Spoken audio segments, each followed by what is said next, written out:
Magandang tanghali! Kumusta po? Narito po ulit ang update natin para sa lagay ng ating panahon. Ngayong tanghali po ng November 1, 2023 na kung saan sa ngayon ay bahagya ulit na umangat ang shear line gaya po ninyong nakikita at nandito na po sa silangang bahagi ng Cagayan. At bukas ay aangat pa po yan at tuloy-tuloy na hihina at posibleng mawala ang shear line ngayong darating po na weekend.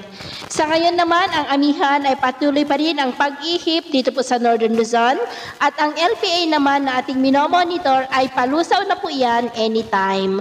At sa atin pong long range forecast ay wala naman pong bagyo na nakikita na tatawid dito sa ating bansa for the next 5 to 7 days.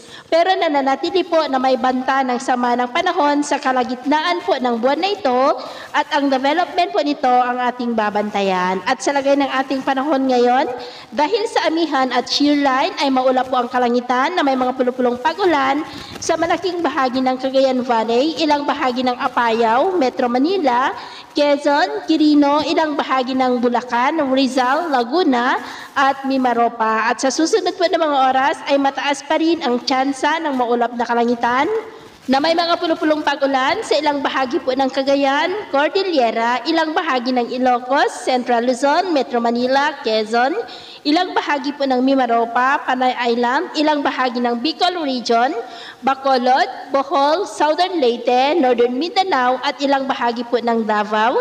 Kaya kung lalabas tayo sa ating matahanan ay ugaliin po natin lagi ang magdala ng kahit anong panangga natin sa init ng araw at proteksyon na rin po sa mga biglaang buhos ng ulan.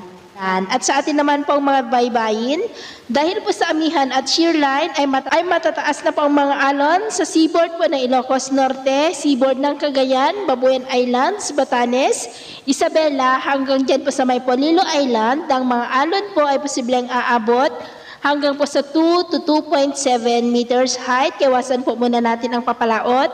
Lalo na po dyan sa mga may kulay pula para mas makaiwas sa mga sakunang pangkaragatan.